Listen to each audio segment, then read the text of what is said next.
I think most people have a million options available to them, but they only think about two or three, right? Like, should I be a lawyer or a doctor? It's like, well, there's actually a billion other things you could do. You could go, live in the middle of the jungle, right? Any of us could just go to a jungle and go live in it, like, Right. but people just don't think of everything. But I like to think of every possible option. Even sometimes, I'll think very drastic things. I'll be like, should I sell my place in Vegas? Should I go back to the RV? Should I go live with my parents? Should I stop writing? Should I stop eating healthy food, or should I eat even healthier food? There's no like sacred doubt, like anything. Even, I didn't date for 3 years, even though I was in pickup. I was like, I'll just stop dating for 3 years, see what happens. So I think like it's important to keep every option on the table and think about it logically. I also think that I definitely err on the side of doing unusual things, because I feel like, hey, if I do something really weird that nobody else has done or very few other people have done, then I'm sort of exploring new territory for the human race. Like, maybe not, I'm not going to cure polio or do something super important, but like, hey, a lot of people live in RVs because I do, and for a lot of them that ended up being like a really good thing for their life. So I just think like if we can all try different things, we can share ideas on what works and what doesn't, instead of everybody just doing the same thing. It's like, the world doesn't need another lawyer. We'll be fine without that. But somebody who's off doing like crazy things and finding out that they're maybe not so crazy and other people can benefit, I think that's like a cool way to contribute in a small way to other people. That is the one and only Tynan. And this is episode 3 of the Ownstream podcast.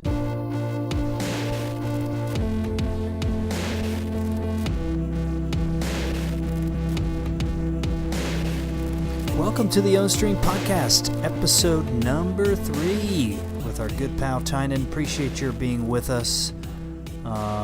Here with Teresa. This is our little intro. I guess what I want to do here before we cut loose into the interview, which is stellar, is just explain a little bit how I know Tynan and talk a little bit about our personal connection with him. He and I were roommates in the whole Project Hollywood experiment back in 2004. Which is well-chronicled in Neil Strauss's book, The Game. He was Herbal, I was Playboy. We'll just leave it at that. That book covers everything you need to know if you want to know.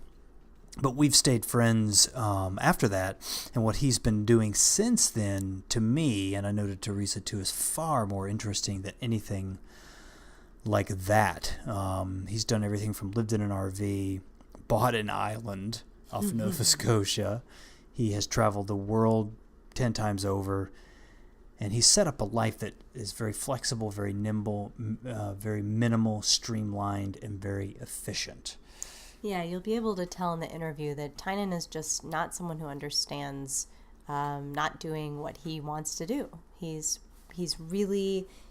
a feeling, an impulse, an excitement, and he sort of goes after that. And he's not afraid to make that decision and go for it, whether that means selling his house tomorrow and telling everyone on Craigslist that everything in his house is free and having their trucks pull up and take those things away, or booking a trip around the world within a day or two. He goes by the seat of his excitement. And the interview covers a lot of that stuff in detail. You're going to learn not only what he did, but why he did it. And I think that's the key, is to really listen to how he describes his thinking, his process for making decisions. And I have seen him make big decisions in under 24 hours, where most people it would take weeks, maybe months to do so.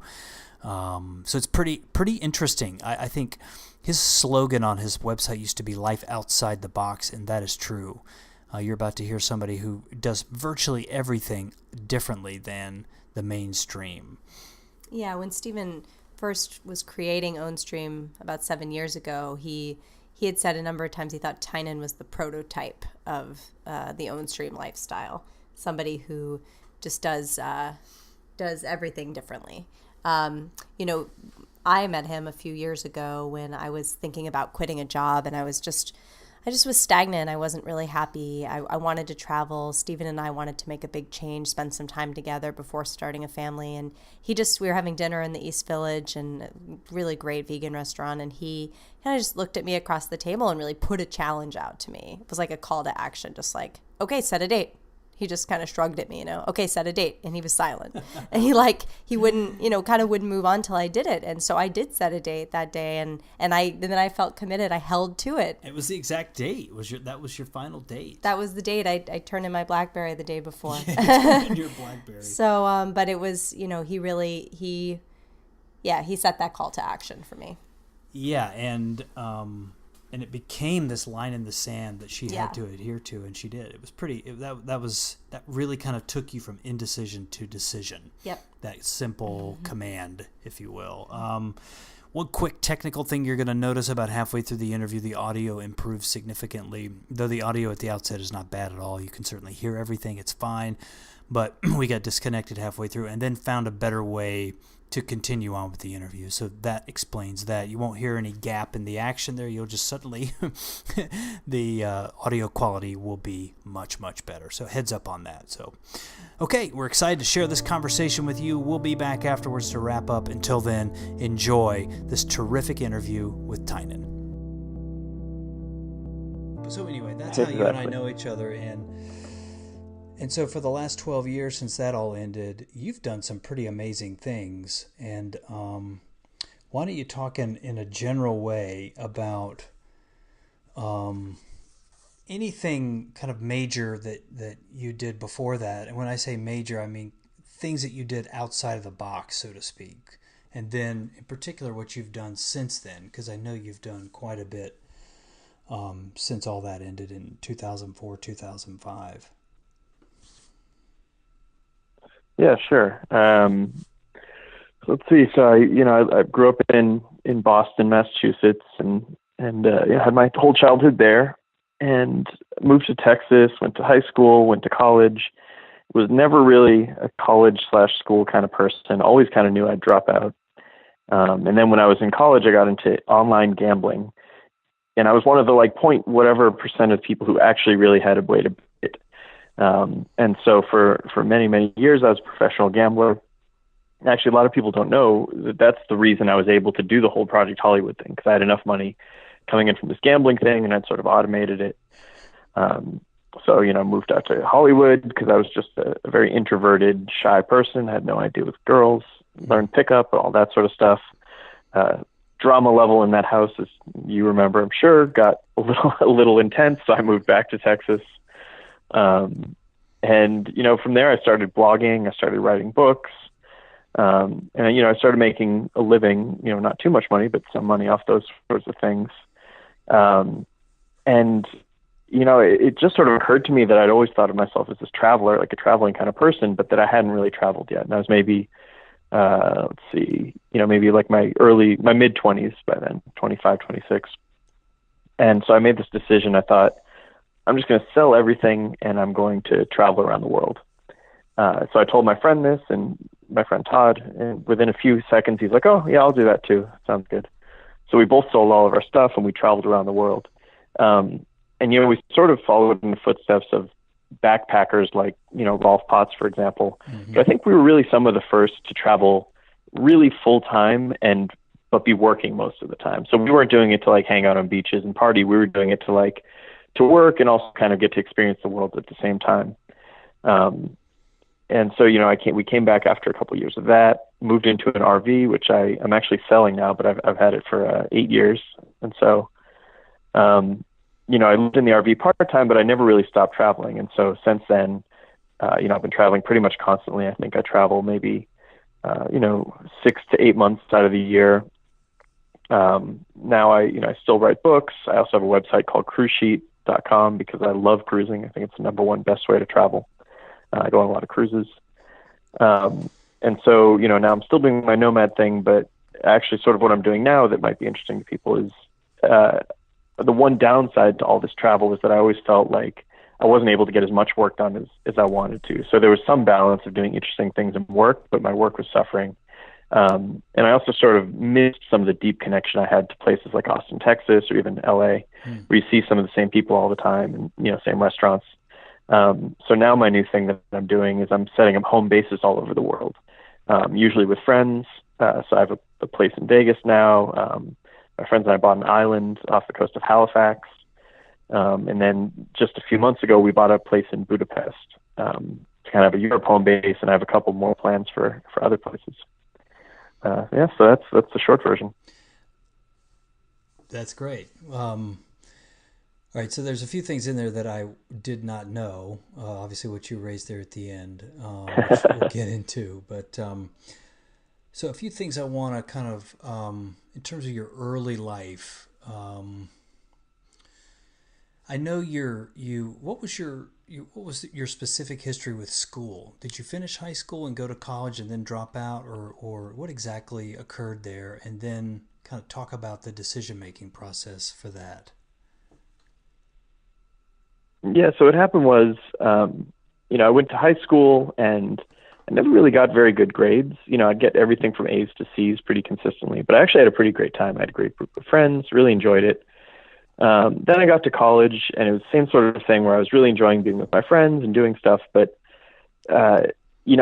I really have never gotten into school. I basically have never done my homework. I don't know if I've ever really studied for a test. And I just always knew that there was really no path that I would be happy with for my life that a degree would help.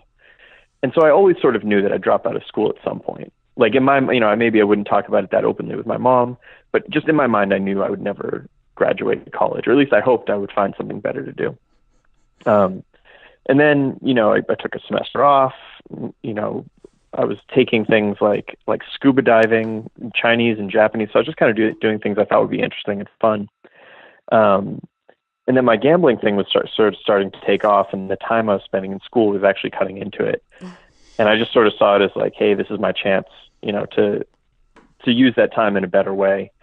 And coincidentally, the next semester I was going to be forced to take Texas history because I went to UT Austin. I was going to have to take Texas history, and I think it was only at 8 a.m. or 9 a.m. And I just knew for a fact there was no way I was going to wake up consistently for an 8 a.m. class about Texas history. So I thought about it, and I was like, okay, I think this is the time to do it. So I walked over to the counselor's office. I said, hey, I want to drop out. And she said, okay, well, I'm just going to say you're taking a semester off, so you have the option to come back. And I said, no, make sure it's permanent, so there's no way I can come back. Because if I'm making the decision, I just want to make it. I don't want to have to second guess myself later. So she thought that was kind of weird, and and did it.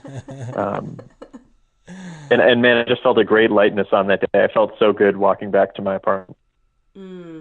So you said that you knew that that any career you would want, or any line of work, I can't remember how you put it, you would want to do, you would not need a college education for. How did you know that? Did you know what you wanted to do then? What do you mean by that? So I always thought I used to really idolize Bill Gates. So I always thought I wanted to have a software company. Of course, he dropped out of school. But I guess, really just from, I don't even remember when, but basically as long as I can remember, I've never really thought of college as being a way to learn things, because I love learning. I'm always teaching myself things, and just the way I like to learn is to do something and see what happens, and, ask people for advice. As soon as I'm in a lecture, I'm just zoning out. And so to me, the only real benefit to college is that you have this degree. And, I think, I could just look at the various, what does a degree get you? Well, it gets you like a job in an office, or, a lawyer or a doctor. And none of these things were things I want to do. I've always been entrepreneurial, and I thought, no entrepreneur needs a degree. But at the same time, there must have been some pressure applied. The guidance counselor, teachers, friends, I don't know about your parents at all, but there must have been some pressure coming from the outside that you were able to either discard or just handle rather smoothly and elegantly. What is that like? When you're hearing somebody say to you, you should really stay in school, using this example, what goes through your mind? How do you receive that information, and what do you do with it? I think the only real pressure of any sort I got was from my parents. I think, my friends were used to me being pretty weird, and actually one of my friends dropped out before I did. A lot of us ended up dropping out, but I was only the second one. But I had this interesting thing with my parents. I love my parents. I have great relationships with both of them. I think most of the good things in my life are either a direct or indirect result of things that they've done for me. So, I really love and respect my parents tremendously. But I remember there was this time in between high school and college, my friends and I bought this school bus, the 40-foot long school bus. And, we decided to buy this thing. And I call my dad and I say, hey, Dad, I'm buying this school bus. And he says, Tynan, I know you always do these crazy things. I tell you not to do them, and you do them anyway. But trust me, this is going to be one of the biggest mistakes of your life. Big disaster. Don't do it. Of course, I did it anyway. And it turned out to be one of the best things I'd done with my life, or in my life.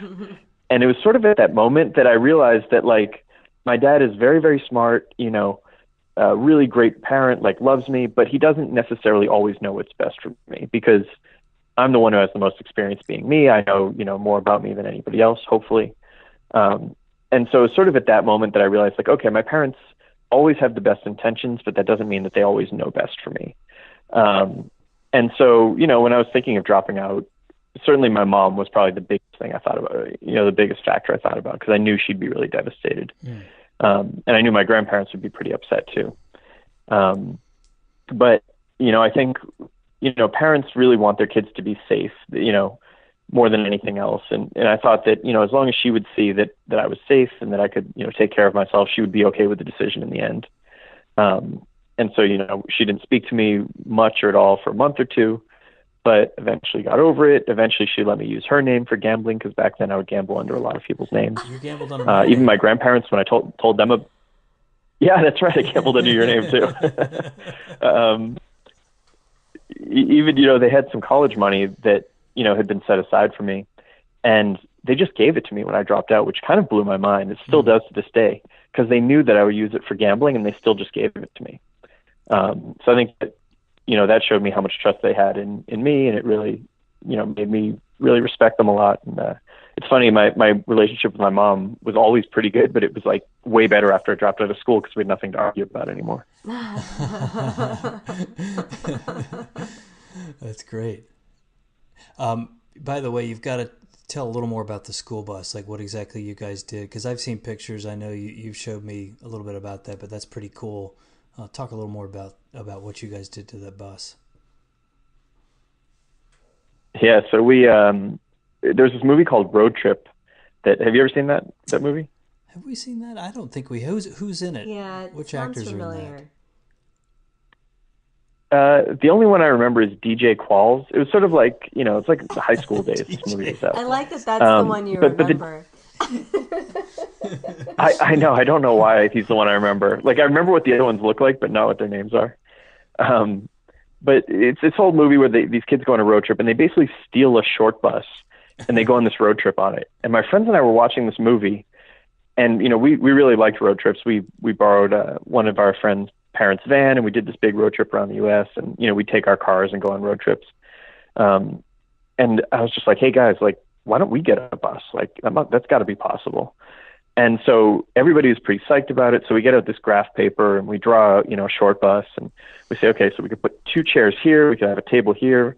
And then we said, if we just got a slightly bigger bus, we could put a bed in the back. And so we thought, that's a good idea. So we, expand the graph paper, make a few more lines. And then we're like, if we got just a slightly bigger one, we could have a kitchen area, and then we could cook while we drive. It'd be more efficient.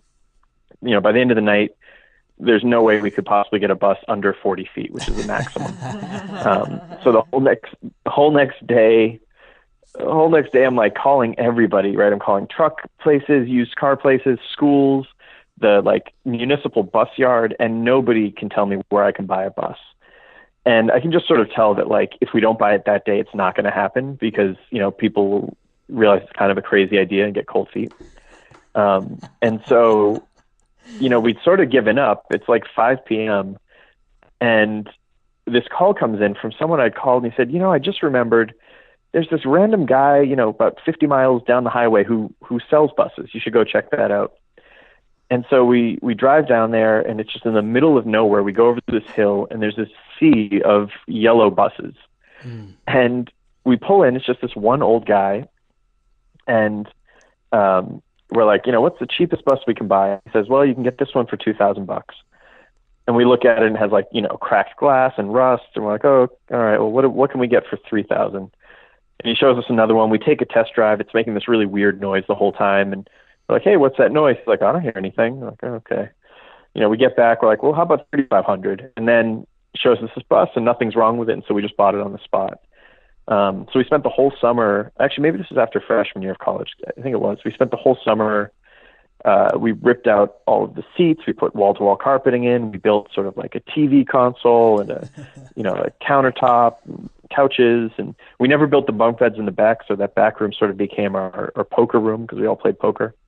And we took this thing all the way from Texas to Key West, and then another trip we went all the way up to Vancouver, and then actually it finally died outside of Vegas. Where was the first trip to? But what's again? interesting about the bus, the first trip was from Austin to Key West, Florida. Oh wow, okay, yeah, I couldn't hear that. That's a long trip. Yeah. I mean, that thing was great because, we would take shifts where you're sleeping and you're driving, and I forget how big the tanks were, but they must have been like 100 gallons or something. So you just like never had to stop. You'd stop once on the way to Florida maybe. And we wouldn't even stop to switch drivers. So we just, you just go 24 hours a day till you got where you wanted to be. Wow. Yeah. And meanwhile, this is now a thing. People are doing this around the world. They're taking all kinds of large-sized mobile vehicles and turning them into homes, school buses, short buses, and everything in between. This was what, year 2000, or maybe just before that or after that? Yeah, I'd say right about 2000. 2000. And so when did you start your gambling? It sounds like you were playing poker in the back of the bus, but how did you get to a point in college where you were gambling enough to have a career at it, basically? It actually started in a pretty funny way. My friend, so I'm in this dorm, I'm sitting with a friend and just some random people at a table, and I'd gotten excited about gambling because when I graduated high school, they had something called Project Graduation, which is basically a big party to try to convince kids not to drink for one night. Not really sure on the logic on that. But the hype of it was that they had like a casino sort of thing, and you could win like real prizes like TVs and stuff like that. And so like I learned a lot about gambling, didn't really win anything good, but it was sort of in my mind.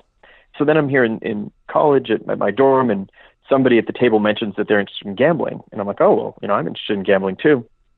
And he says, well, I have this CD-ROM game to play roulette. We should hang out and play it. And I said, okay, sure. And so, we're at a computer with the CD-ROM, we're playing roulette. And in the little booklet, it had all these gambling systems. And no system will ever, you can't beat roulette with any sort of betting system. But we didn't know that at the time. And so we started doing one called the Grand Martingale system, which essentially is you bet $1. If you lose it, you bet $3. If you lose that, you bet $7. If you lose that, you bet $15. So you double and add one every time. Mm. And the net effect is that as long as you don't lose a million times in a row, you make $1 on average per time you spin. Mm. Of course, what happens eventually is you keep doubling till you get, to 2,500 or whatever, and the table maximum is 2,000, and you're kind of stuck. But we didn't get that far. We did this for a little while, and we thought, well, we can make a lot of real money here. So I had $2,000 in my bank account. It was all the money I had. I said, hey, let's put this in an online casino, and then we'll split the winnings or losses, whichever way it goes. Mm-hmm. He agrees. We play and play and play, and we hit the maximum, and we lose. And so all of a sudden we're at like 1,300, then 1,000, then 700, then 1,500. And then I go to sleep, and I'm like, all right, man, you better win this all back. I wake up, and we're down to like, how much was it? Like $80 or something, like almost nothing. And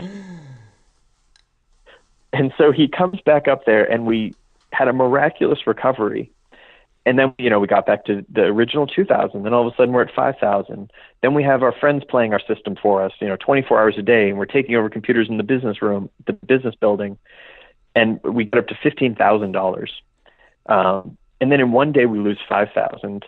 And a really smart friend of mine who was playing for us, he says, I've kind of been looking at the math, and I think you've just been getting lucky. And he explained it to me, and he was right. But that sort of planted the seed that like there's got to be some way to make money online.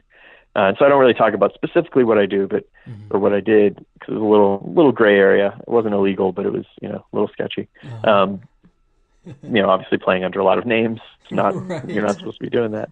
But anyway, we did come up with something that worked, and I did that for about 7 years, and that it's they ended up busting me and take all my money at the end. But I lived off it for 7 years, paid off part of a mortgage, bought a couple cars. So wow, it was a really cool thing for me. Yeah, and it also changed how I think too. Having this very analytical approach really helped me a lot. Right. And actually, I still play poker. I play the World Series of Poker, and I play a little bit here in Vegas too.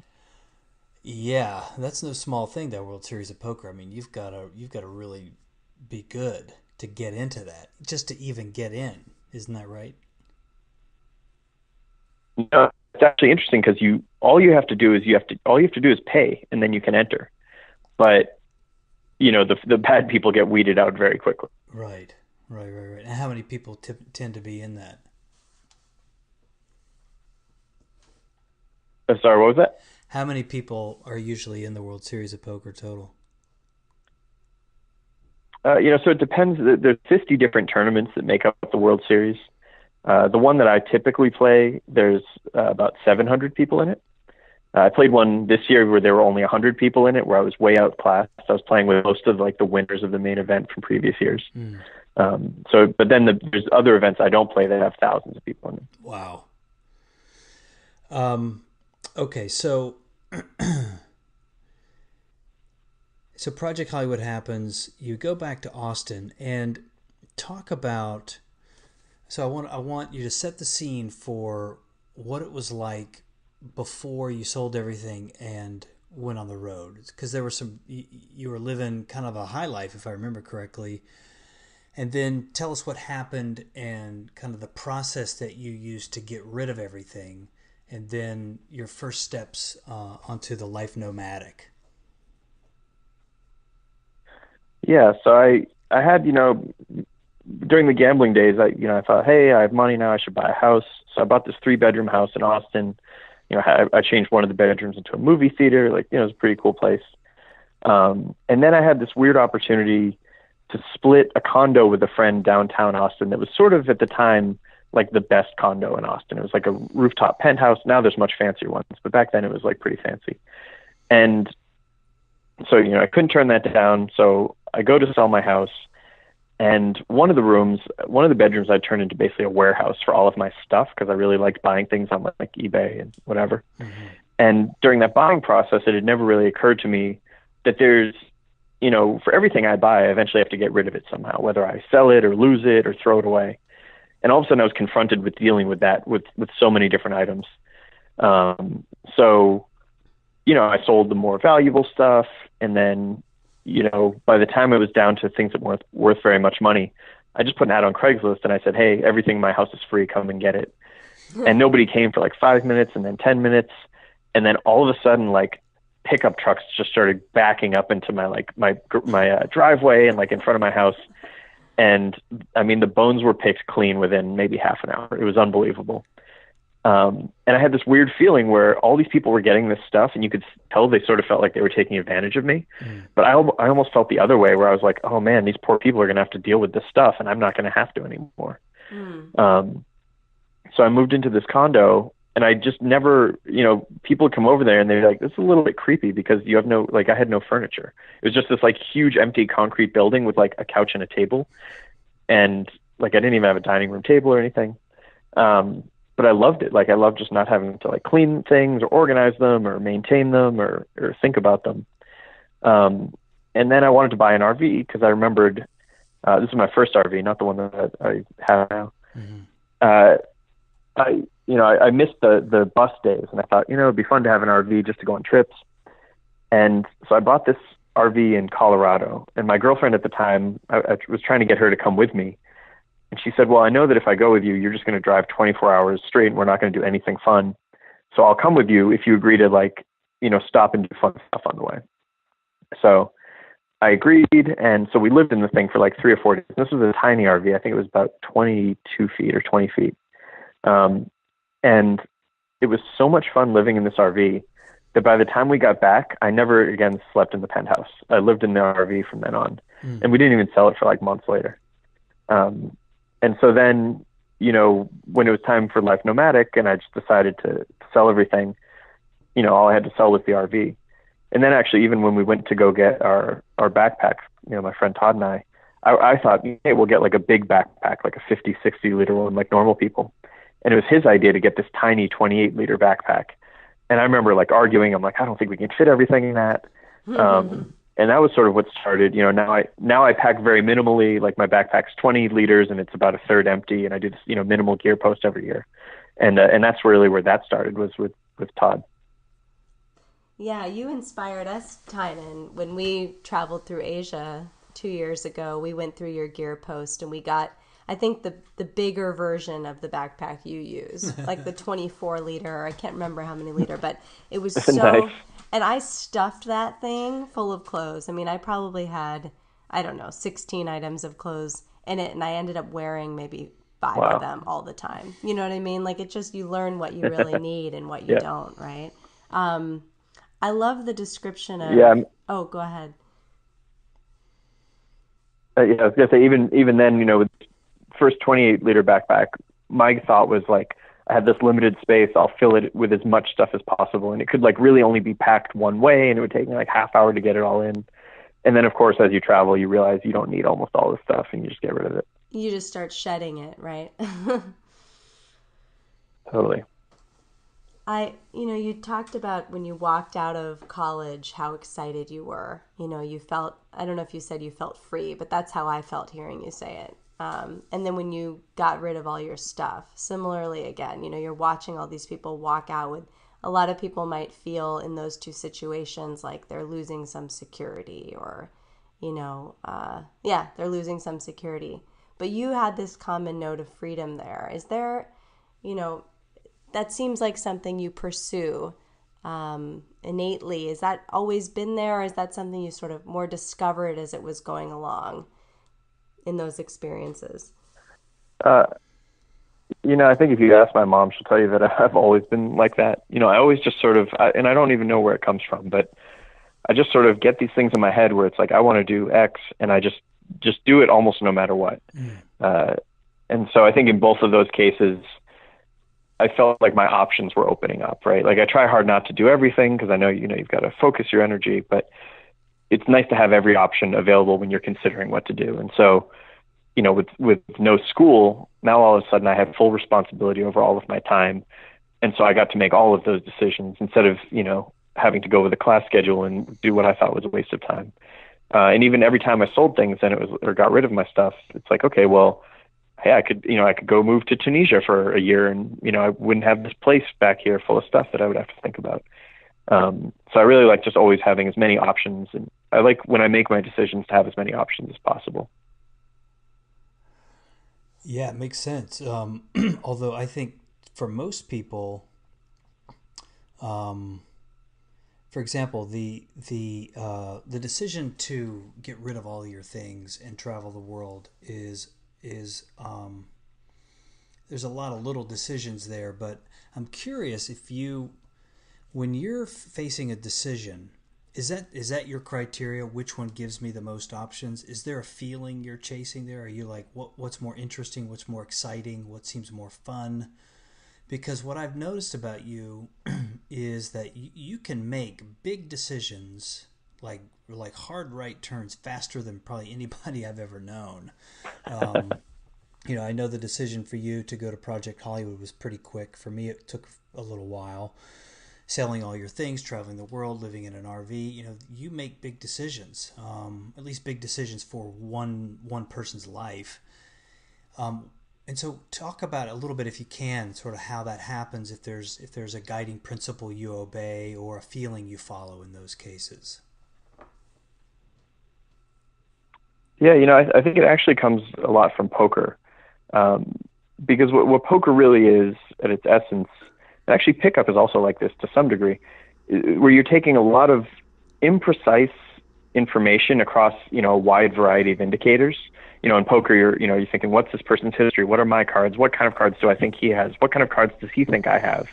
How has he been playing? So you're thinking of all these different things, and you have to make a very quick, sometimes very significant decision. So I think, with poker and pickup, I've just sort of been trained to do that to some degree. And one thing I sort of realized with these decisions is that, maybe there's 100 different factors in any decision, but there's really only 4 or 5 that matter. Like if all 4 or 5 of those are on one side or another, then all the rest can be the other side and you're still going to do it. So maybe for moving somewhere, it's like, okay, do I have a good social group there? Can I afford it? Is it a place I'm going to enjoy? And like, if those 3 things are right, you should probably move there, even if it's like, well, I don't know, maybe, parking rates are higher. It's like, well, who cares? You're not going to make your decision on that. So I think I try to figure out like, what are the actual criteria that matter here, instead of agonizing over every little item, most of which are irrelevant. And then I often think about, or I always think about, what's the maximum realistic downside, and how much is that really going to affect me? So, for example, where I am right now, I'm in Vegas. 2 years ago, I bought this place in Vegas, sight unseen, while I was in Budapest. I just thought I found out how cheap real estate was in Vegas, and I decided to buy it. And like the main criteria was, or the main thing I thought was like, nothing bad can happen here. It's like real estate's so cheap, I can always sell it for pretty close to what I bought it for. I could rent it out if I had to. Like there just wasn't even though it seems like a very big, significant decision, there wasn't really anything that could make it into a very bad decision. And so, so I just did it, and it seems like a crazy thing, but I think when you actually analyze it, it's not so crazy. Mm-hmm. And yeah, most people don't do that. Most people follow kind of the well-worn path of things. And as I'm looking at our notes of kinds of things to talk to you about, you're literally you're kind of tackling every major life area and doing something different than most people. Is that something that you thrive on, or do you think you're different than most people, or do you think you have a better view on how to live and how to do these things? Or do you even think about that? It's not something I think about it only because I write about it. It's not like a big part of my decision-making process. I guess like a few things I think are, when we're talking about when you have all these options available to you, I think most people have a million options available to them, but they only think about 2 or 3, right? Like, should I be a lawyer or a doctor? It's like, well, there's actually a billion other things you could do. You could go, live in the middle of the jungle, right? Any of us could just go to a jungle and go live in it, Right. But people don't think of everything. But I like to think of every possible option. Even sometimes, I'll think very drastic things. I'll be like, should I sell my place in Vegas? Should I go back to the RV? Should I go live with my parents? Should I stop writing? Should I stop eating healthy food, or should I eat even healthier food? There's no sacred cow, anything. Even, I didn't date for 3 years, even though I was in pickup. I was like, I'll just stop dating for 3 years, see what happens. So I think it's important to keep every option on the table and think about it logically. I also think that I definitely err on the side of doing unusual things, because I feel like, hey, if I do something really weird that nobody else has done or very few other people have done, then I'm sort of exploring new territory for the human race. Maybe not, I'm not going to cure polio or do something super important, but hey, a lot of people live in RVs because I do, and for a lot of them that ended up being a really good thing for their life. So I just think if we can all try different things, we can share ideas on what works and what doesn't, instead of everybody just doing the same thing. It's the world doesn't need another lawyer. We'll be fine without that. But, to have somebody who's off doing crazy things and finding out that they're maybe not so crazy and other people can benefit, I think that's a cool way to contribute in a small way to other people. Yeah. I think that's definitely something that we're interested into, that infinite choices exist, but for some reason we get in a culture where we only see 2 or 3. Tynan, you seem to not have worried about money throughout all of this. Is something striking to me, and thinking about why people, feel their choices are limited. Was that never a concern for you? Or I know you mentioned when you got into poker, you said, "Oh, I found out a way I could make money online," and then you've continued to do that in many ways, right? Talk about money a little bit, in terms of how you started creating it, or just why it hasn't necessarily been a concern in all this for you. Yeah. Actually, I do think about money a lot. I really am into money. I like money. But I don't know. I guess, we've all been poor college students, and for a lot of us, it's a really happy time in our lives. I did my gambling thing. I remember, I was making a lot of money then. And I remember at one point telling my friend, I was like, I can't ever imagine making like less than 6 figures a year. It seems like so impossible now. And then one day, all of my money, which I had like dutifully stored, I only had to pay taxes when I brought it into the U.S., so I would leave it in the casinos. And one day it was all gone. So a huge amount of money was just, wiped out to zero. And it was very interesting because I was fine. Like all that money was gone, and I didn't have all that much money, maybe $10,000, $20,000 saved up or something that wasn't in that. And I was like, oh, well, I guess it doesn't really matter so much. And then all of a sudden I started feeling really good because I was like, well, how cool is that I can lose this money and not be upset about it? And it just sort of made me realize, like, hey, it's like important to manage your money and to do a good job with it, but it's not the most important thing, to have a lot of money. And so, I just also just feel like I'm just like never going to be, I'm never going to be out in the streets. Right? I'm clever enough. I'll figure something out. I don't know. So yeah, I think about it a lot, and I would like to have more money, and I like to do good things with money. But I guess I just think even if I got totally wiped out, I would just I don't know, live with friends for a year and figure, write some more books or something. One thing I remember you saying very clearly in the past was, don't get a job. That's probably the worst thing you could do. So if you were down to like, yeah, I mean, for me, that'd be the worst thing. You wouldn't be sending your resume out, I assume. No, I had a job once. It was right after all that money was gone, and I'm like kicking around for a few months, didn't really know what to do. And I met this guy he was kind of a friend of a friend who knew me through pickup. And he said, hey, I have this tech company. I'd like to hire you. And I think he only wanted to hire me because he knew I was in the game, and he thought that was cool. Uh-huh. And I said, oh, well, I don't want a real job. And he says, well, why not? And I said, well, I like working my own hours whenever I want. He's like, okay, well, if you take the job, you can do that. I said, okay, well, I like working from home. I don't want to have to go in an office. He's like, yeah, work from wherever you want. I said, well, I like the freedom to take time off and travel. He's like, yeah, no problem. And just every objection I came up with, he was just like, okay, no problem. You can do that too. And so eventually I had to say yes. He paid me a good amount of money. It was in downtown Austin.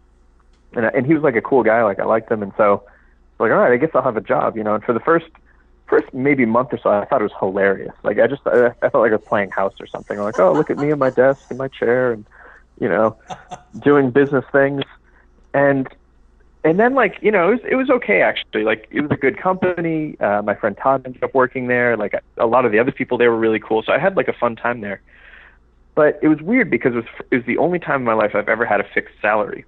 And there were some months where I'd think like, well, hey, like I'm getting ripped off here. I did so much for this company. They should pay me way more. And then the next month I wouldn't really do much, and I'd like feel bad about taking this money. I'm like, oh God, I didn't do anything. Like, they shouldn't have to pay me that much. And then there was one day when I used to have this electric skateboard, and it was a nice day out, and I really wanted to go electric skateboarding. And I thought like, oh, if I do that, then like people are gonna, think I'm not working hard enough. And I felt like I was, I had to be there. And I was like, this is ridiculous. I can't feel this way. And so I quit. But it was like the best job ever. It was like the most ideal job where I got to work on whatever I wanted. Like I could go in whenever I wanted, great people. And even then I couldn't do it. And so my big takeaway is like, okay, well, at least now I know to never get a job no matter what. Because if I won't like that one, I won't like any job. That's right. Oh man, that's great. It sounds like you have a fundamental though issue with trading time for dollars. Time to you is probably much more important than money. Yeah, I mean, yeah, the way I think about it too is like, if I'm going to spend my time, I'd rather be building some sort of asset. Like I just want to have as many assets as possible, right? Mm-hmm. So like if I'm spending a large amount of money, I want it to be something that is either going to pay me a return in cash or like a big return in utility. If I'm spending my time, I want it to be to build, some, like some work, like a body of work that people can reference, or a product I can sell, or a site that, is going to help people and make me money. So like the idea of like trading 1 hour for a fixed amount of money that doesn't keep coming to me is just not interesting to me at all. In San Francisco right now, if you're a programmer, you can get these crazy jobs where they pay you over $250,000 a year, and it's like the office is like a nerd paradise where you get whatever hardware you want and it's catered meals every day. It's like this crazy thing. and it's like always tempting to me, right? Because I'm like, hey, that's a lot of money, and like, that's like a cool company. And then I sort of think like, oh yeah, but then if I agreed to do that, like I'll go through my mind, I'm like, I could apply and I'd get the job. And then I think like, oh, and then the next day I'd have to go in at 9 a.m. and work on somebody else's project. And it's like so repulsive to me that I'm like, oh, never mind. Oh God. That's great, man.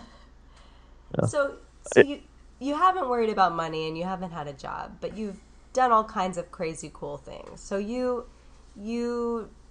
traveled around the world. You travel all the time, right? Talk a little bit about how you do that. How I do in terms of money, you mean?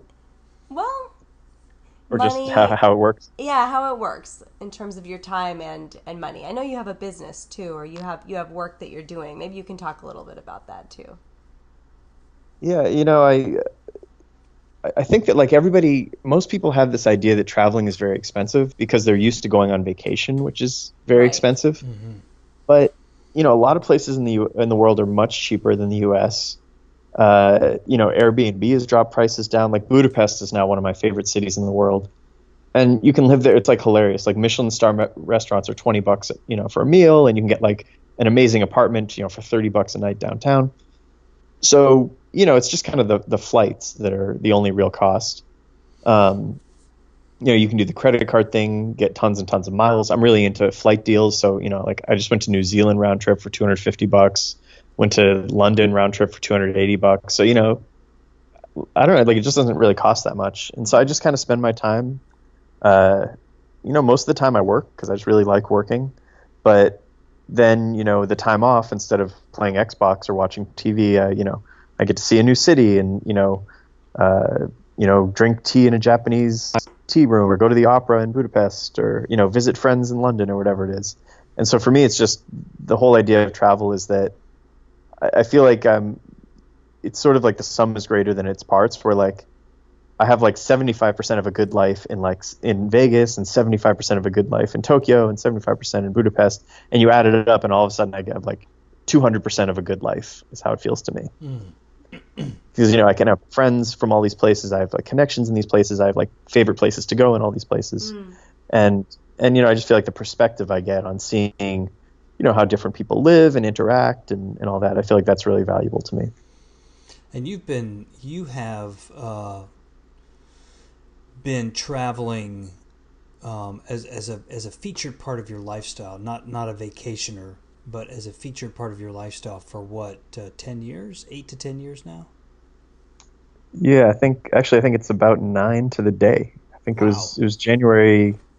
Yeah, it was early January 2008, I think, that we left. So. Okay, and that first trip was like a round the world deal. Were you gone for like a year or something? There was something kind of formal about that, if I remember. Yeah, it was funny. It's the only time I've ever, we had no idea what we were doing. So we went to a ticket broker and we got like all of our tickets in advance, and we sort of planned out the whole year. Oh man. Or we planned out 9 months of it, and so we ended up in Paris, and then flew back. That's when I bought my second RV, and then I think I was, 3 months later or something, I was traveling again. Got it. And so I want to touch on two quick things. Now, when your work is totally mobile, you can pick up and go pretty much anytime you want. And you will actually do that. Whereas many people even will plan a trip, say, a week or two in advance seems extremely tight, but you'll make decisions and then the next day be on a plane for Romania. That's true. So tell us about, first of all, how you find those flights, but also secondly, the psychology of that underneath that. You're not identified with any place. You're not, home for you seems to be different than most people. But talk about how you make those decisions on where to go, how you find those flights, and then sort of like, what's that decision-making process for you? Because I think that's pretty unique. Yeah, so some of the sites I like are like secretflying.com, theflightdeal.com. Those are probably the two best ones. And when I first found sites like that, I was sort of like a kid in a candy store, and I would just go anywhere that seemed interesting. So I think it was maybe 2 years ago, I booked like so many tickets that literally like, I remember there's one day I wake up and I had a flight to Hong Kong and I like pack my stuff. I'm like, why am I going to Hong Kong? Like, forget it. I'm not going to Hong Kong. And I just never went to the airport. Like, I just booked so many of these flights in a row. I think I canceled like 3 or 4 like major flights that year. And so back then it was just sort of like, hey, what's interesting, and I think that's actually a good way to start because, even Budapest, which is like one of my favorite spots, I found it 2 years ago because there was this crazy deal. It was $170 from anywhere in the US to anywhere in Asia with a stop in Europe, and you kind of didn't get to pick where that was. So my friends and I did 3 of these in a row. We went to Hong Kong, Tokyo, and Thailand and stopped in all sorts of European countries. And, we just stumbled across Budapest, and I loved it. So I think it's cool to just go see places when you know nothing about them and see what you like. These days, my sort of unofficial goal for this year is to not go to any new countries, which I don't really think I'll do. But now I'm a little more interested in getting to know the places deeper that I really like. So, San Francisco, Budapest, Halifax, and Tokyo are kind of like the big ones for me. Right. And so I'm just trying to go a little deeper on those. But yeah, it's like people, I think it's sort of like we were talking about earlier, where sometimes decisions seem like big decisions and they're really not. My family's coming to visit me in Budapest in the spring, and I'm so excited about that. And to my mom, it's this very big deal where like she didn't want to fly by herself to Budapest, so she's meeting my aunt in New York and flying with her. And she's like, well, what if there's a delay and all this? But once you travel a lot, it's just sort of, to me, I feel more comfortable on a plane than I do almost anywhere else. It feels like home to me. Mm-hmm. And so, like if I decide like, hey, tomorrow I'm going to go to Tokyo or something, like, it's probably the equivalent for a lot of people, just like, hey, I've decided to drive to Home Depot. Like, because it's not really like a novel experience. Like, my whole life is designed to be able to do things like that. My work, my travel gear, all that. So yeah, I don't know. It's just honestly just not a very big deal in terms of hassle, but a lot of upside for me. Like if I was just in Tokyo in December, and I think I planned that trip maybe a week or maybe 2 in advance because my friends all just happened to be in Tokyo, and I thought, oh well, I'll go there. You said, Tynan, my whole life is designed to be able to do things like that. Can you talk a little bit more about that? You said my work, my gear. How do you have your life set up so you can go on a moment's notice? Yeah, I think the big one is that, I can really work from anywhere there's an internet connection, or even, hey, if there's not an internet connection on a plane, I can still work for a while. I think another big thing is that I try to keep my fixed expenses extremely low. So like, I don't pay any rent, and like my, I guess my utility, like everything's, I don't pay much property tax. Like all my fixed costs are very inexpensive. So it doesn't really matter for me if I'm somewhere else. On the other hand, like I have a friend in New York who has very expensive rent. And so if he goes somewhere, he feels like he's missing out on that rent. He's like, oh, I've paid all this money. I'm paying hundreds of dollars a day to be in my apartment. I'm missing that if I go somewhere else. But for me, it doesn't really cost me anymore to be in different places. So, there's just no friction. Do you own your place in Vegas just outright?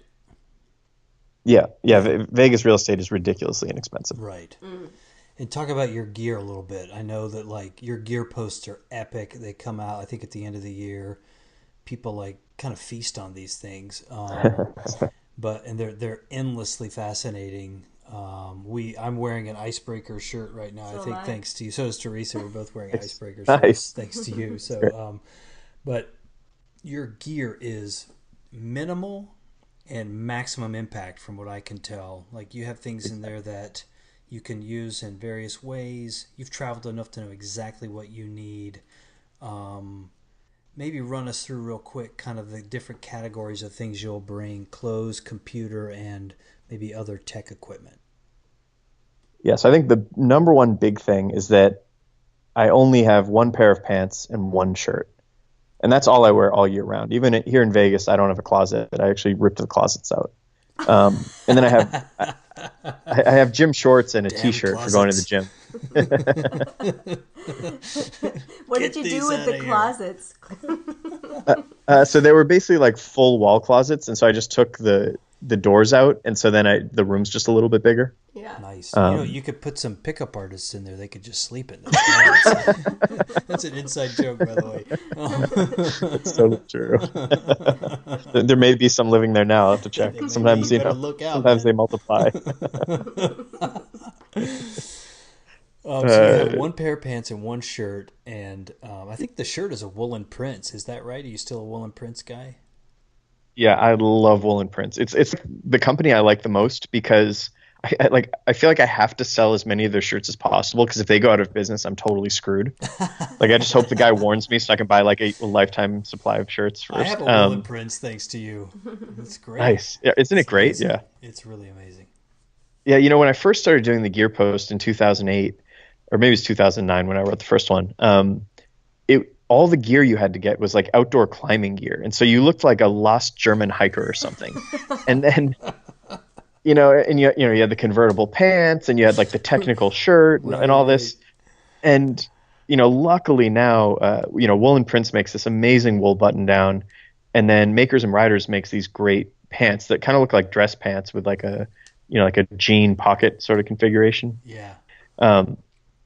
And so, that's just like all I wear. You have to wear wool. Like, if you're a traveler and you're not wearing wool, you're making an enormous mistake. Or, if you're trying to go light, wool doesn't smell bad. Like, I've had this shirt since November. I've washed it one time. It's like you barely have to wash these things. When they're wet, they still feel warm. They dry quickly. Everything's good about it. Mm-hmm. So that's like the big, like 80% is you just wear one wool outfit, and then your bag is basically empty. If you look at those huge backpacks people have, it's all sweatshirts and ridiculous stuff like that. Right. So then I've got that. I have the lightest convertible laptop in the world, meaning it can turn into a tablet. I've got, I try to just get the lightest of everything.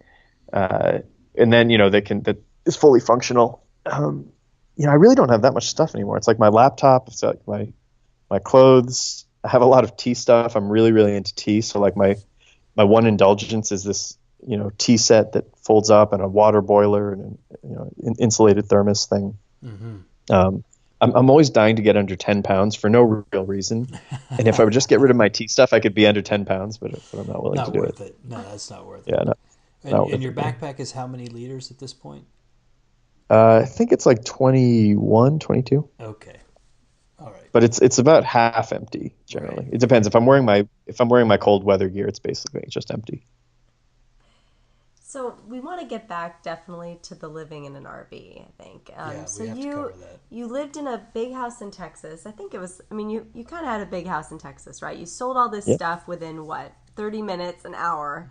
You went on the road, and then you came back and you moved into an RV, right? Can you tell us more about that? And you lived there for, what did you say, 7 or 8 years, Tynan? Yeah. I had it for 8 years. I'd say it was my primary home for about 6 of those years. Minus traveling maybe half that time. But I just loved it. As someone who's not naturally a minimalist, it was nice to have the constraint of, hey, there's like 100 liters of total storage space in here, so pick what you want.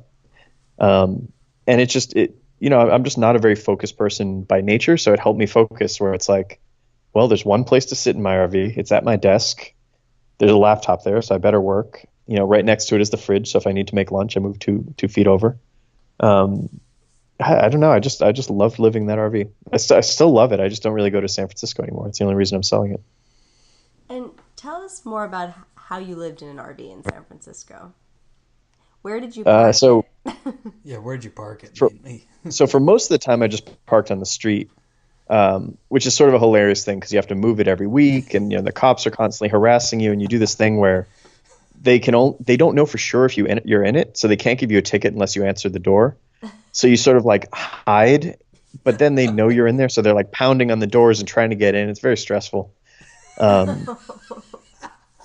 So and then at one point I'm like literally trying to work. I'm in my bed. It's like midnight, and there's just like red and blue coming through the curtains. There's 2 cops pounding on the walls, and I'm just like, this is like a ridiculous scenario. And so I rent a spot now, which is like this crazy spot. I can't say exactly where it is, but it's in like downtown San Francisco. It's the only spot in San Francisco basically. And I've got power, I've got plumbing. It's like amazing. But yeah, I just don't really go there anymore. So So yeah, I've gone soft. When people find that out, they're like, "Oh, you're not that hardcore anymore." How big was the RV? It's 21 feet. It was the 21 smallest one that had a real bed in it. I see. And a real bed meaning like a full-size bed or a single bed? A Yeah. full-size. Yeah. It was a full-size bed, yeah. And I did a ton of renovations to the RV. So at one point, I mean, still now, I took out the bed and put into tatami mats, the Japanese, rush straw mats for that they have in tea rooms. And then I got a wool futon. And so during the day, I could roll up the futon and have a little tea room back there. And didn't you also, wasn't it fully off-grid at some point, or maybe it still is? Solar panels, everything was like, it had off-grid capability? Yeah. For 6 years, I had no connection to the grid. It was just I had solar panels on there and all sorts of LED lighting that I installed myself, automation. I did all sorts of crazy stuff. Yeah, and you had, what about water? And you had you just fill up every once in a while. You have to go dump the tanks. And so Right. you go to an RV dump and you dump the tanks, you fill up with water. Got it. But weren't there also some really cool features in there? Like you had like a movie screen or something you could just like draw across the middle of the RV and a little projector so you could watch like quote unquote TV or movies kind of on a big screen. Yeah. I have a projector on there that you can watch from either the bed or the front seats. I gold leafed part of the ceiling. I took out part of the heater system, put a giant subwoofer and this like crazy stereo system in there. The police must have known that was your RV. It sounds like even from the outside with solar panels and everything, they must have known, oh, that's that Tynan kid. Well, I tried to make the outside so low profile. Like I took off all the air conditioner and all the stuff on the roof so that I could mount the solar panels as low as possible. You can still kind of tell something's up, but I don't know. It's about as inconspicuous as it gets. And so why are you selling it now? Why are you moving away from the RV lifestyle? It's only I just don't go to San Francisco anymore. Some of my favorite people in the world are in San Francisco, and I love the people there. There's a lot of things I like about it, but I feel like the city itself isn't what it was, 6 years ago when I moved there, and I'm just not excited about it anymore. So I've sort of been, on the fence for years now, or maybe a year or two now, where like I've had this place in Vegas and I have my RV there, and I find that it's sort of becoming a burden where I just think like, oh yeah, like have they unplugged it by accident and the batteries are dead, or like has somebody tried to break in and a homeless person fell through the roof of it. They were climbing on top. A homeless person fell inside of it when I was gone, shattered the skylight. So it's just like becoming this hassle, and it's like one of those things that's starting to constrain me. And so time to make the tough decision. Hopefully, I'm hoping one of my readers buys it and kind of it'll live Keeps on. it in the family. Yeah. Exactly. And I guess you can't have an RV in Vegas. Is there some reason why that's a problem? Temperature or something else? Yeah, I mean, I could, but it would be miserable in the summer. I've actually lived in it in Vegas in the summer, and it's it's not the best, but it's doable. Yeah. But I have a nice place here now, and if I put it behind my house, it would just stay here. I wouldn't use it. Right. Talk about the buying of the island. We have to cover that really quickly. We have a few other questions we want to get to, but don't let that slide by, because you and a number of other people went in on this together. Is that correct? Yeah. And this isn't like a South Pacific island. This is like northeast, or it's just above Maine, is it not, in Canada? Yeah, it's right outside of Halifax. So you think like it's like summer camp sort of island, not like tropical paradise island. Right. I've always wanted to buy an island, like always. I think a lot, when I tell people about it, I'd say maybe half the guys are like, I've always wanted to buy one too. Half of guys are like, well, that doesn't make any sense. I don't know why you'd want that. And 100% of girls are like, why would you ever do that? No girls think the island is cool. Or they think it's like interesting, but also like, oh, maybe this guy's unhinged or something. Right. But I'd always wanted to buy one. And there's a site called privateislandsonline.com. And I would visit the site all the time. And, I would research the different islands, see what was available. And they were always, you could get some that were really inexpensive, like under $100,000, but they would be in the middle of the South Pacific. You need to like take a $2,000 flight to Fiji, charter a plane to like New Caledonia, hire a fisherman to take you out there. And it would take you, like 3 days. But you could get one for like 30 grand out there. And then there were some like in the Caribbean or like off the coast of Maine that were pretty accessible, but they'd be $500,000 or something, or, $1 million. And so it was always like, okay, well, one day, hopefully I can get one of these things. And then one day, a few years ago, maybe 4 years ago, a friend of mine from Tokyo sends me an email and he says, dude, have you ever seen the site Private Islands Online? You would love this. You can buy an island. I said, trust me, man, I've been to that site a million times. It's not possible. They're either too expensive or they're too far away. And he goes, oh, well, that's weird. I thought those ones in Canada looked okay. And I just never checked the Canada section because I'd like checked Maine and I thought, well, Canada's going to be the same. And so we looked and they were pretty affordable. So I was so pumped. I wrote him back immediately and I said, I'm 100% going to do this. Let's find one. Stayed up till probably 2 a.m. that night with my little cousin up in New Jersey. I was visiting her and she was really into this idea. So she helped me and we looked at literally every island that was for sale in Canada. And next day I sent an email out to a bunch of friends, said, hey, we're going to buy this thing. I'm putting an offer in tomorrow. Let me know if you're in or not. And I think within 2 or 3 days we had an accepted offer on this thing. And then it was sort of funny. We flew out there, there's no inspection period for an island, but I was like, hey, can we camp on it the night before, just to make sure we like it or whatever. And I'm just in my mind thinking like, I just want to make sure it's not like a swamp or something, And so I didn't want to buy a boat yet because we didn't have the island. So I bought an inflatable like children's boat from Amazon. And we get up there and, it's in the ocean and it happened to be a hurricane. And I forgot 2 of the 4 paddles. There were 4 of us guys in this little thing.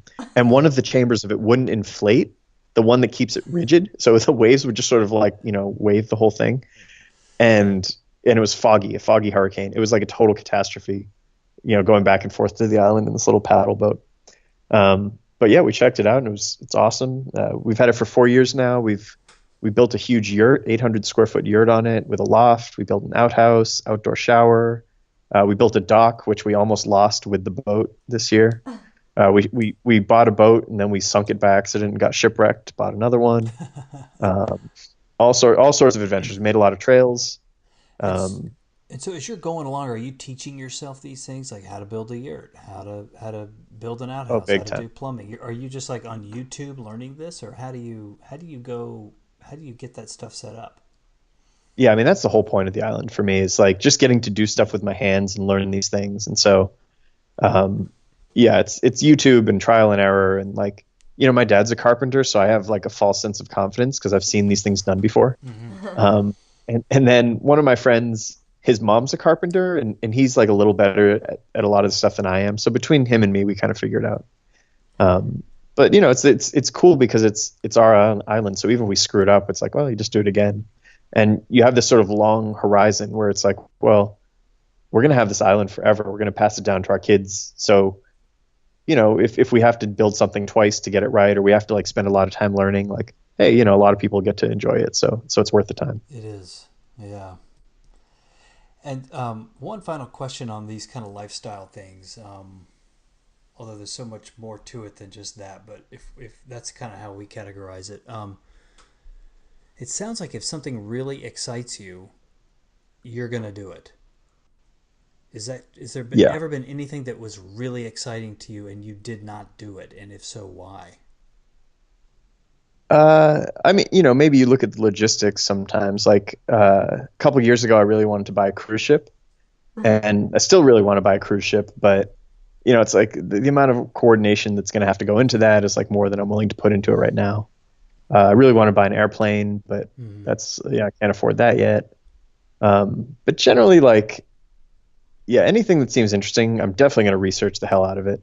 And if it's doable, or if I can figure out a way to make it doable, then I'm almost certainly going to do it. Assuming the downside isn't too big.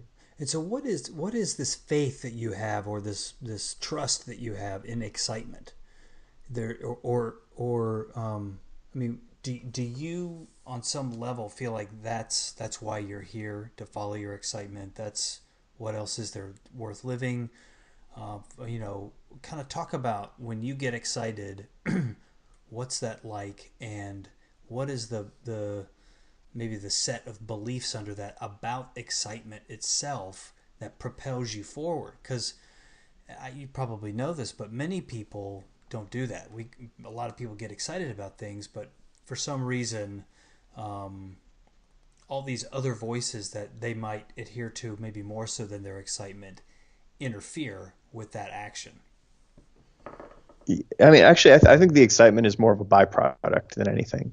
Like, I don't know, maybe these things don't seem like it, but to me, these just seem like very logical, good ideas, right? So for like the island, for example, I'm just like, well, think about what that adds to my life to have an island, right?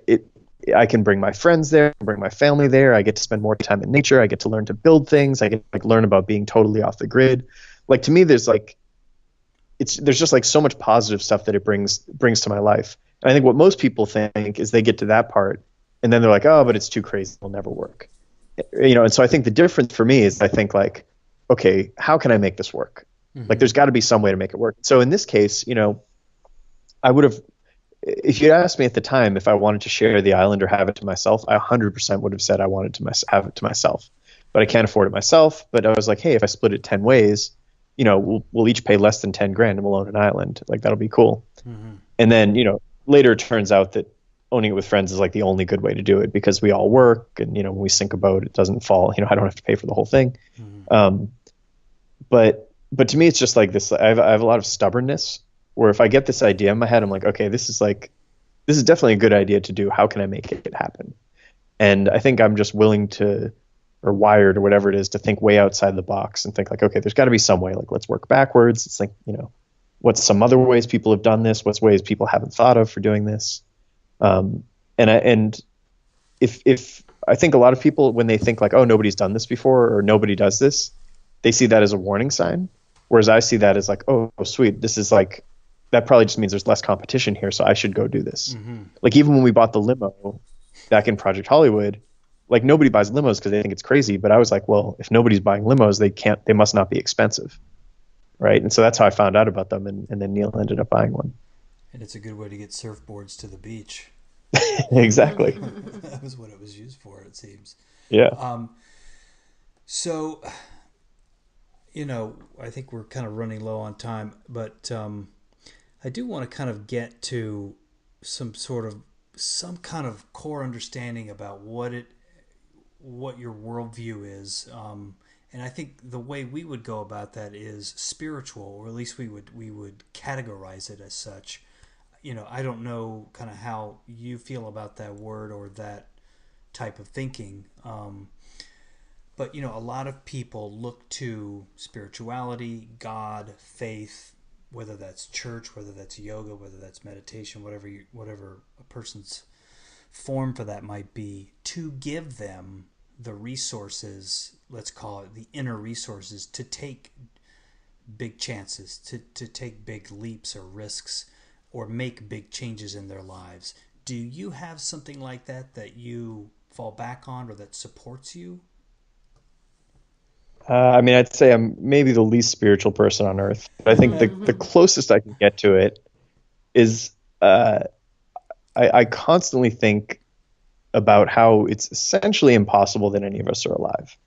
Like if you think about what it took, right, that like our parents had to conceive at the exact second that they did, or we wouldn't be alive. And then so did their parents and their parents, and it goes on forever.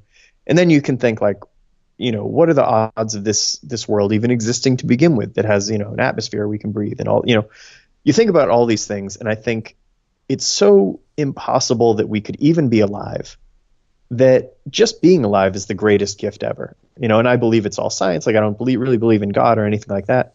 But just the fact that we're alive is an astonishing thing, no matter where it comes from. And so to me, anything bad that happens in life is just nothing compared to that.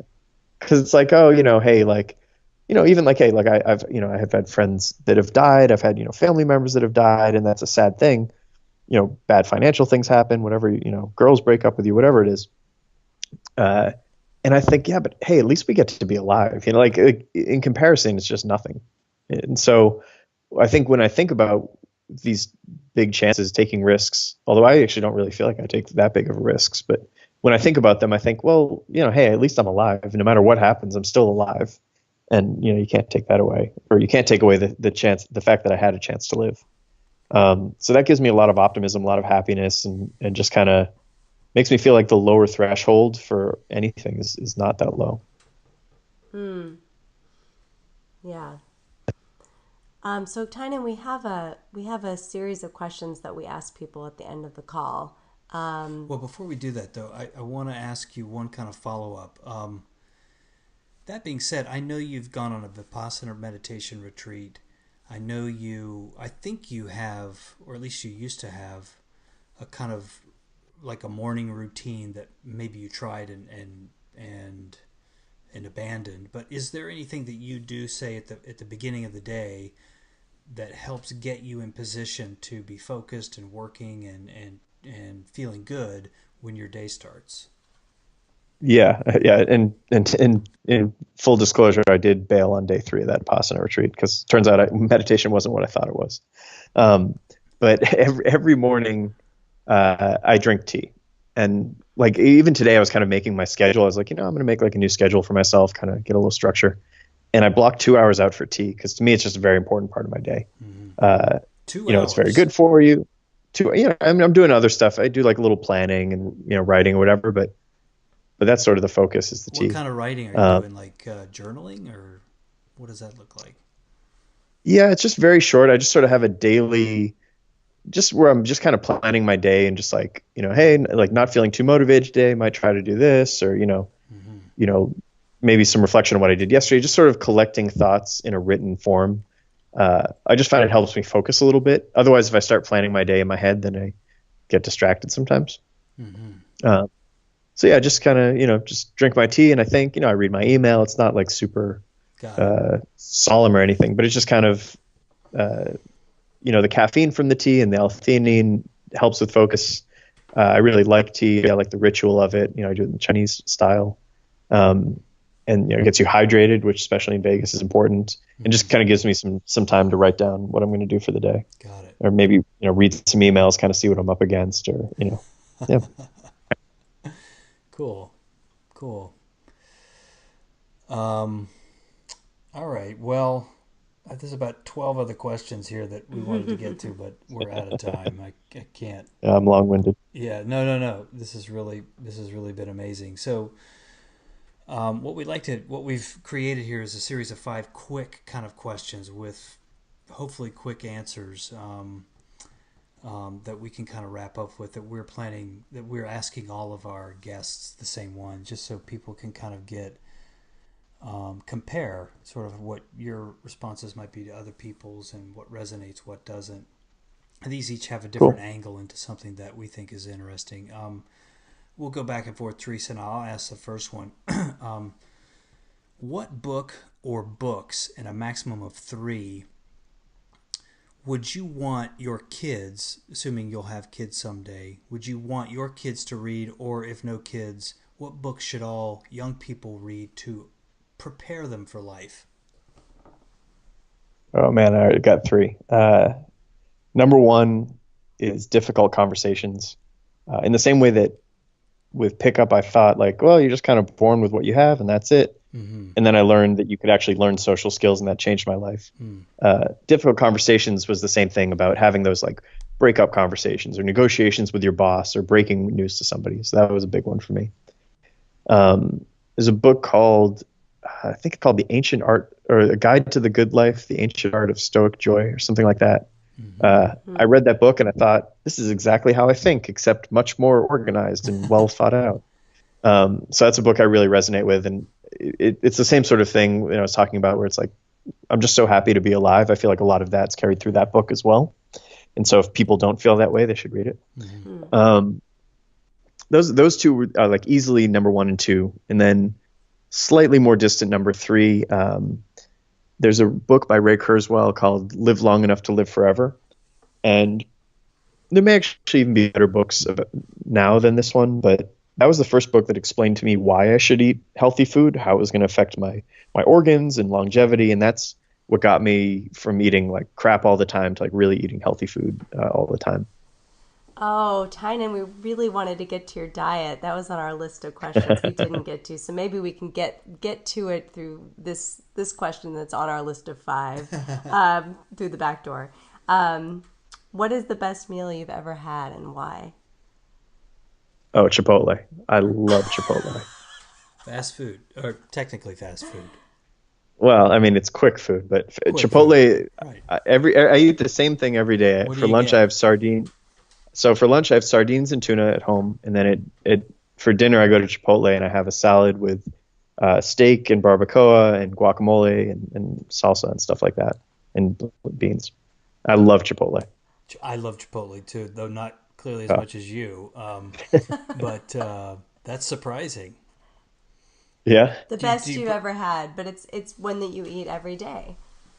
yeah, yeah. I mean, that's sometimes the thing about simplifying is, Yeah. I get to wear my favorite clothes every day. I eat my Right. favorite meal every day. I get to do my favorite things every day. And, Right. and why is it your favorite meal? You like steak and salad and guacamole.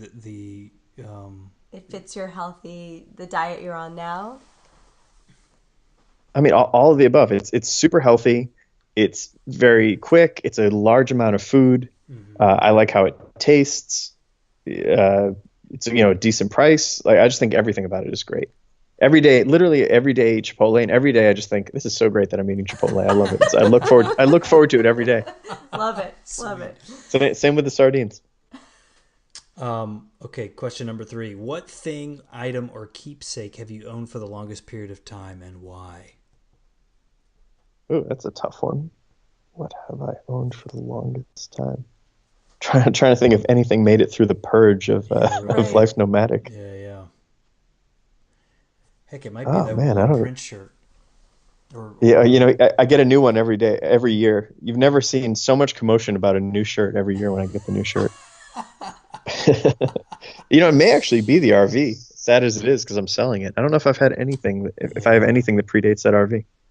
Got it. Okay. That's not surprising in your case, knowing that you're not Yeah. carrying something around just for pure sentimental reasons, which I know I do and Teresa does. We both have things. I'm looking at things around me right now that I'm holding on to for sentimental reasons.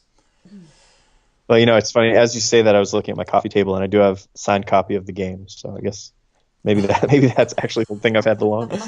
That may be. That's right. Yeah. All right. Question 4. If you could do anything else to make money than what you do now, what would that be?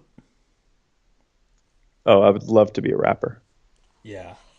I thought you were going to say work at Chipotle, but rap. Oh man, I mean, the thing is, then I have to punch in at a certain time. Like my big goal in life is celebrities get these. This is why I want to be a rapper. Celebrities get these golden Chipotle cards where you get unlimited free Chipotle. Do they really? Or are you making that Yeah, up? yeah. Not very many, but there are some. Which celebrities have opted into that plan? Do you know? I don't know. I don't really know too many celebrities, but you can read about it. If you search. I think maybe Beckham or something. Maybe the soccer player Oh, no guy. kidding. But you I wouldn't think want to be so. a rapper just for the Chipotle. Why is that? You want to be a rapper. I mean, well, that is one of the reasons. I just love rapping. I just by myself, I practice freestyling every single day.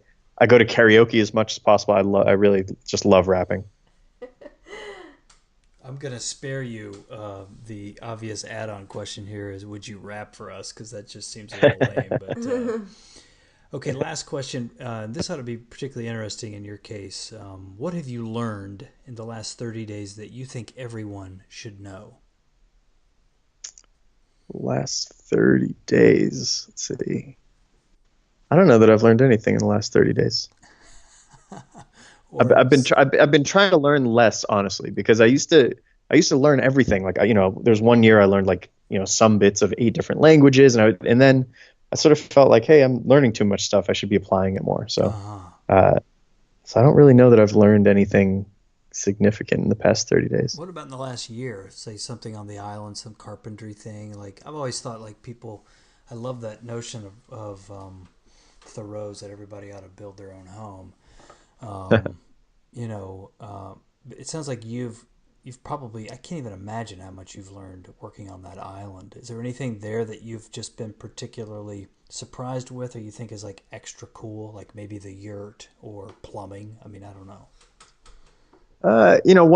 So over this last summer, we went to the island for, I guess, maybe a little over a week, and we sort of had our list of things that we were going to do. So my friend Brian was going to build a dock, and I was going to finish the outhouse, and I had some other project. And then I finished my project super quickly. It went faster than I thought it would. And I'd been dreading building this loft inside the yurt because it just seemed like this monumental project. I was like, oh God, I've got to like learn how to build this loft. It's going to, we only have 6 days left. I don't know if I'll get it done in 6 days. And we built the thing in 2 days. It was so easy. And so what I really learned is just standard construction, like studs that are, 16-inch centered and 2x4s, and like it just never really occurred to me that the reason we construct walls and stuff as we do is because it's extremely easy and fast to do. And so actually this summer I'm going to go there and build my own little like personal cabin. And I'm only really doing that because I built that loft and I was like, oh, it's so easy to build things. I'm just going to do it now. So I think maybe the thing I learned is that it's construction and many other things are just much easier than you think once you get started. Yeah. Makes sense. Wow. Well, listen, I think we should wrap up. I really appreciate it. I know we're probably going to like look at each other, Teresa and I, over the next hour or so, be like, oh, we should have asked him this, but maybe we'll have a follow-up some point down the road. And anyway, thanks for your time, for your generosity. This has been really, really cool, really interesting to hear all the nuances to how you do things and the things you've done and your particular way in life, which I think a lot of people can learn from. Of course, yeah. Then thank you for having me and for all the great questions. Yeah, cool. Yeah, I think that last bit, Tynan, about that it's easier than you think. It's sort of a thread throughout your whole story that you've tried so many things that many people wouldn't even think to do because they think it would be so hard. And your whole life is an example, it seems, of just try it because it's easier than you think. So it's a call. Yeah, that's a good way to put it. Thank All right. you. Yeah. Thank you, Tynan. Thank you. All right. That's it for this week's Ownstream podcast. Thanks so much for tuning in. We hope you enjoyed this awesome conversation with Tynan. Be sure to check out the show notes for this episode for links to everything he mentioned, as well as his website and social media handles. All of that can be found at ownstream.co/Tynan. That's ownstream.co/Tynan. Also, before we let you go, please sign up for our weekly tip-off email at ownstream.co and just click the sign up button in the upper right-hand corner. This is where we share each Monday 3 cool things we've learned in the last week in the areas of lifestyle, business, and spirit. This could be an amazing quote, individual, tip, or tool designed to bring you more freedom and power in your life. So definitely sign up for that, again, at ownstream.co and just click sign up. Finally, follow us on Twitter at Ownstream and on Instagram, where we post regularly at own_stream. Thanks so much, and we'll talk to you next week. Thanks for listening to the Ownstream podcast. To learn more and connect with us, please visit ownstream.co or follow us on Twitter at Ownstream and Instagram at own_stream.